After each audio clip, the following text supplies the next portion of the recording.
আসসালামু আলাইকুম, আমি কানিজ ফাতেমা অর্তা এবং আমাদের ক্রিয়ার কালের টাইপ 1 হচ্ছে বর্তমান কাল। আমরা জানি ক্রিয়ার কালকে ৩ ভাগে ভাগ করা যায়: বর্তমান, অতীত, ভবিষ্যৎ। তো মূলত এই ক্রিয়ার কাল এবং কালের মধ্যে কিন্তু তফাৎ আছে। ক্রিয়ার কাল আর কালের মধ্যে তফাৎটা কি সেটা একটু বুঝে পড়লে আমাদের কাছে এই চ্যাপ্টারটা খুবই সহজ হয়ে যাবে। ক্রিয়ার কাল মানে শুধুমাত্র ক্রিয়াপদ কোন সময় হচ্ছে সেটাকে বোঝায়। আর কাল মানে হচ্ছে যেকোনো সময়, ঠিক আছে? অর্থাৎ আগামীকাল, গতকাল এসব দেখে আমরা ক্রিয়ার কাল জাজ করা যাবে না। আমি যদি আগামীকাল দেখে চিন্তা করে নেই যে এটা অবশ্যই ভবিষ্যৎ, গতকাল দেখে যদি চিন্তা করে নিই এটা অবশ্যই অতীত, তাহলে কিন্তু আমার ভুল হয়ে যাবে। আমাদের সম্পূর্ণ ফোকাস করতে হবে ক্রিয়াপদের দিকে। আমরা তাকিয়েই থাকবো ক্রিয়াপদের দিকে, আশেপাশে বাকি আর কি আছে সেগুলো আমরা দেখতে যাব না ক্রিয়ার কাল নির্ণয়ের ক্ষেত্রে। আচ্ছা চলো আমাদের প্রথম প্রশ্ন আমরা দেখি। ক্রিয়ার কাল প্রধানত কত প্রকার? আমি মাত্রই বললাম ক্রিয়ার কাল 3 প্রকার। ক্রিয়া সংগঠনের সময়কে কি বলা হয়ে থাকে? ক্রিয়া সংগঠনের সময়কেই বলা হয়ে থাকে ক্রিয়ার কাল। সকলের মঙ্গল হোক বাক্যটি কোন কালের উদাহরণ? দেখো, অনুজ্ঞা মানে হচ্ছে কারোর জন্য আদেশ, উপদেশ, কারোর প্রার্থনা করা ইত্যাদি। আর এই অনুজ্ঞা শুধুমাত্র বর্তমান এবং ভবিষ্যতেরই হয়। অনুজ্ঞা বর্তমান। নিচের কোন বাক্যটিতে সাধারণ বর্তমান কাল রয়েছে? দেখো, চিরন্তন সত্য বিষয়গুলো হচ্ছে সাধারণ বর্তমান। সূর্য পূর্ব দিকে ওঠে, এটা একটা চিরন্তন সত্য, অর্থাৎ যেটার পরিবর্তন হওয়া সম্ভব না। এই প্রত্যেক কিছুই সাধারণ বর্তমানে পড়বে। সকলের মঙ্গল হোক বাক্যটি কোন কালের নিদর্শন করে? এটা অবশ্যই বর্তমান কাল এবং সেটা হচ্ছে অনুজ্ঞা বর্তমান। ভালোভাবে পৌঁছে যেও এই বাক্যটিতে ভবিষ্যৎকালের উদাহরণ কোনটি? এটা কি সাধারণ, ঘটমান, পুরগঠিত নাকি অনুজ্ঞা? অবশ্যই অনুজ্ঞা। আমি রোজ সকালে বেড়াতে যাই বাক্যটি কোন কালের? দেখো, আমাদের যেটা হচ্ছে আমি বর্তমানে যে কাজটা প্রতিনিয়ত করি সেটাকে বলা হয় নিত্যবিত্ত বর্তমান। তাহলে এটা দেখো, আমি রোজ স্কুলে যাই, সকালে বেড়াতে যাই, এই প্রত্যেকটাই হচ্ছে নিত্যবিত্ত বর্তমান। সন্ধ্যায় সূর্য অস্ত যায়, এটা কি হবে? আমরা কিছুক্ষণ আগে জেনেছি যে এলো হবে কি নিত্যবিত্ত বর্তমান। অন্যায় কাজ করো না, এটা অবশ্যই কি অনুজ্ঞা ভাব, কারণ আমরা আদেশ, উপদেশ সবকিছু অনুজ্ঞার মধ্যে আছে আমরা জানি।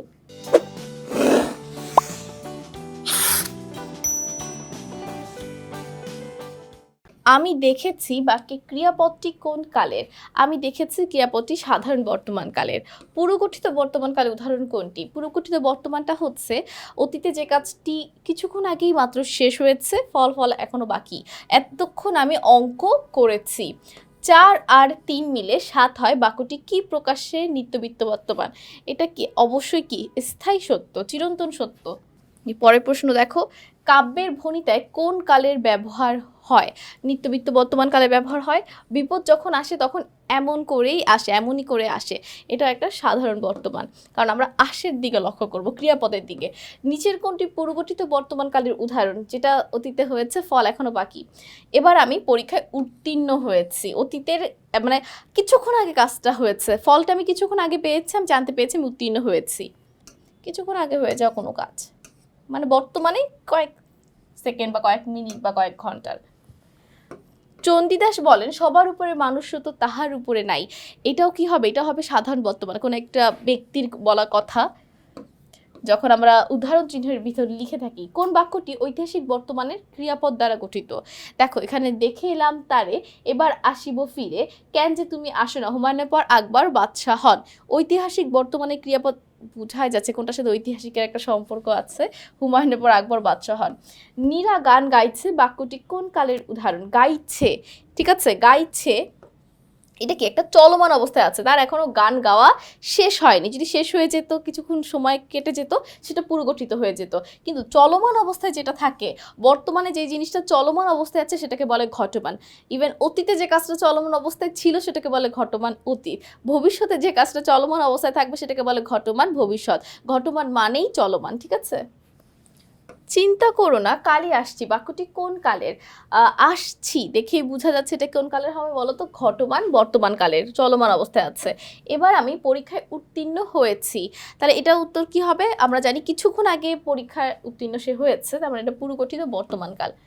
দুলিতেছে তরি, ফুলিতেছে জল, ভুলিতেছে মাঝি পথ বাক্যে ক্রিয়া কোন কালের? এটা আমরা সবাই জানি, এটা খুবই পরিচিত একটা লাইন। ঘটমান বর্তমান। তাহলে দেখো 22 উত্তর কি হবে? কোনটি পুরগঠিত বর্তমান কালের উদাহরণ? পুরগঠিত বর্তমান কাল হচ্ছে কি অতীতে যে কাজটা হয়েছে, দেখিতে গিয়াছি পর্বতমালা, মানে কিছুক্ষণ আগে, বর্তমানেরই কাজ বোঝাবে কিছুক্ষণ আগে হওয়া। 27 হতো যদি 127, এখানে হতো কোন কালের ক্রিয়া? এটা অবশ্যই পুরো গঠিত বর্তমান কাল, ঠিক আছে? তো সকলকে অসংখ্য ধন্যবাদ আমাদের সাথে এই পর্বটি করার জন্য। পরবর্তী পর্বে আমন্ত্রণ রইল। আসসালামু আলাইকুম, আল্লাহ হাফেজ।